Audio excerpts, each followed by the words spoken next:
Exactly. And that's great if that's what you want to do. But why is it incumbent upon Gawker to make that decision for Mr. Geithner? No, I agree with you. I absolutely agree with you. So let's talk a little bit about this. What are the actual ethics of outing? Right. Let's slide away from the sort of this case, right? Because as we say, this one is a little trickier. But just in general, what does it mean to out someone? Under what circumstances should we, as media figures, should we as everyday citizens trying to access media or consume media, be outing individual citizens, be they particularly public figures? How do we do it? What are the rules? What's the logic behind it? I want to start with you because you had an opportunity, Rich, to out someone before. Yeah, actually, and I didn't even talk about another time I had the opportunity to out somebody. Well, tell me about this, because one was an NFL player, which I thought was really interesting. Right. It was before Michael Sam came out, but it was after there was that rumor that maybe like 4 NFL players were going to come out on the same day. There was a lot of talk about homophobia. Chris Cluey had talked about homophobic. Yeah, he came here and talked about it. Yeah. I mean, that was huge. It was a huge story, and ultimately. And the reason I told this story, by the way, is because I didn't want anybody to think that at Gawker we're pressured to always do the thing that's going to get clicks. In fact, really? I didn't write that story, did I? Yeah, no. I'm impressed. Yeah, no, I mean, but I wanted people to show that because I think that there's a misunderstanding that all we're trying to do is tear people down or just put up anything on the site when actually it's an incredibly individual, thoughtful process that goes on. Yeah. So this is this minor guy. I confirmed it through, and the details of this story I think would have been hilarious, despite whatever implications there were. It would have been a fun story to tell. It just ultimately, I knew, and because I'm gay, because I think a story only needs to be entertaining, honestly. Yeah. Like that if a story isn't entertaining, it fails automatically. Yeah. Because I'm gay and I care about gay people, I have to think about what it's going to do to my brothers. Right. And to me, whatever change I could do in the world by saying there is a gay player in the NFL, that was all sort of ambiguous. Who knows what would have happened? But what I could say for certain is that this guy's life would be altered in a way that was completely unpredictable. Who knows what would have happened? And if you see what happened with Michael Sam, if you look at all of the stuff that he went through in his brief time there, I think I made the right decision. But the counter is, or anybody you out would have a dramatic change in their life. Yeah, some people. I mean, there's nobody whose life would be the same if you outed. Yeah, I think you make the judgment call though. I think there is a certain, I would defend, the world is a fucked up place that's hard for gay people to exist in. So sometimes you have to be subversive. Sometimes you have to you get past a certain point, and then you can do good for the world. Who gets to be the arbiter of when's an acceptable time to be in the closet, when's an acceptable time to be out, when someone's life choices have warranted an outing process? When do we decide? Yeah, can I interject a suggestion here, which is I think if you look at, for example, the Society of Professional Journalists has an ethics code, and one of the things it says to do is to seek truth and report it. But what it also says is that you're supposed to minimize harm. And you think carefully about balancing the good that's going to be done by what you're going to do versus the harm you're going to cause. I think it's a lot easier to justify outing a politician who is advocating for homophobic, anti-gay legislation than it is some guy who's just, playing football, I would argue even, because it's so hard to justify the harm you're going to cause versus the good you're going to do. Exactly. And I'd like to make one other observation really quick, which is I think there's an interesting undercurrent here which has to do with the difference between news reporting and advocacy.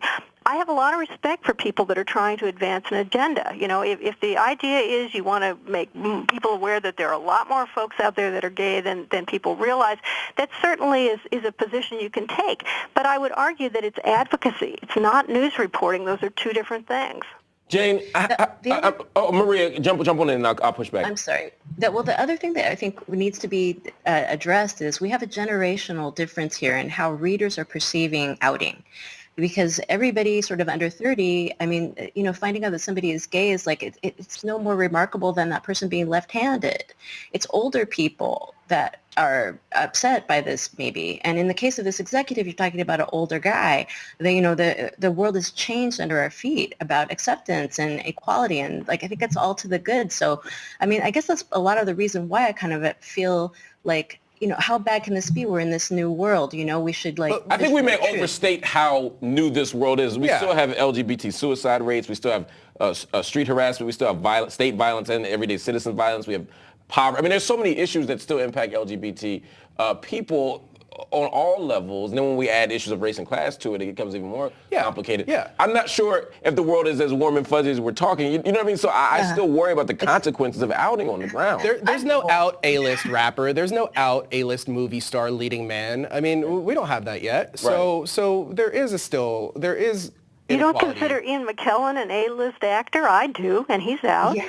I mean, not really. I mean, he does have a lot of support and everything, but I'm talking about a leading man who's getting those. Ian McKellen is sort of a legend at this point, But let's use that as an example. You use so there are occasionally rap songs that have homophobic lyrics in them every once in a while. Fewer than ever, I would say. It's getting better. But if a rapper is saying I hate gay people in some form or fashion, and then we find out that they're on the down low, as they say, do we out them? Yes.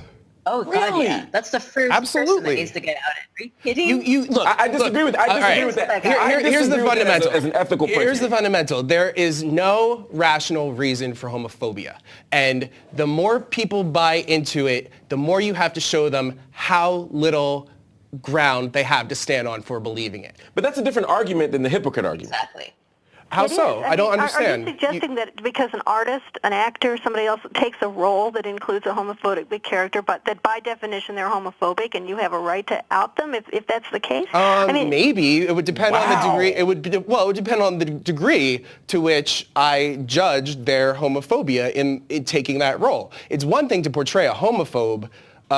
Even if it's non-judgmentally, if that's your character, it's another thing to preach about the inherent evil of gay people while being a gay person. While it's one thing to say those people are awful people and you shouldn't be like them while being that person.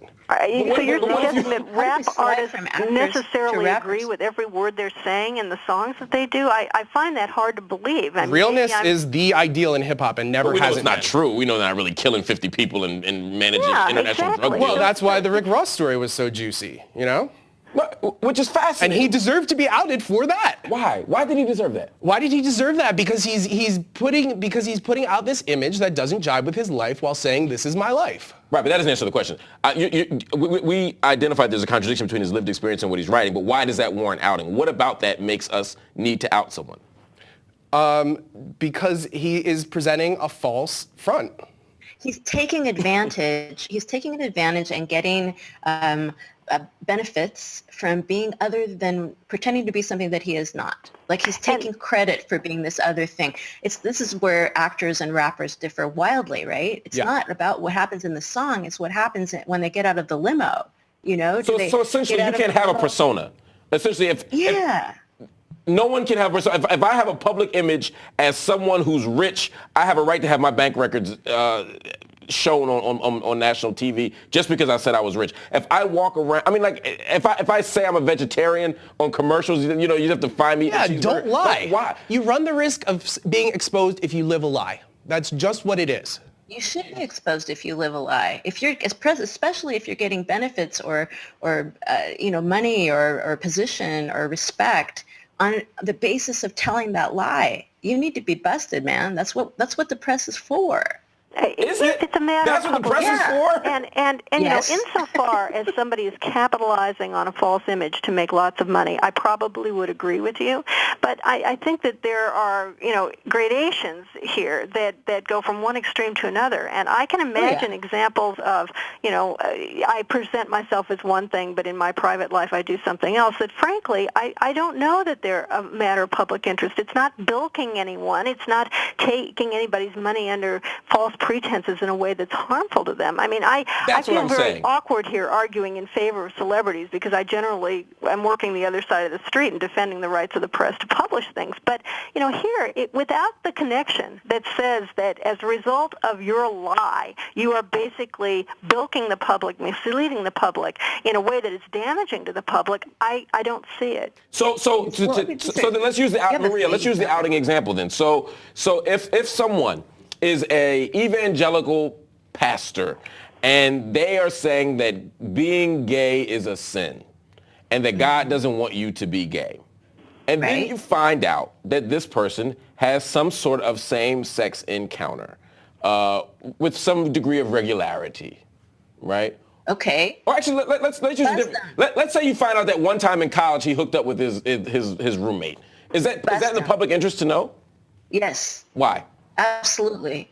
Because before he said that it was bad to be gay and that God didn't want you to be gay, dude should have said, I know about this personally and I had my struggle and whatever. As long as he's pretending that, he's chaste and basing his authority on his own chastity and not having had that experience, he needs to be. So if you make any moral judgment into the world, you then have to disclose every personal biographical connection. If I go out there and say drugs are bad to kids, I have to tell them that I did a line of coke my freshman year. I told my kids. For example.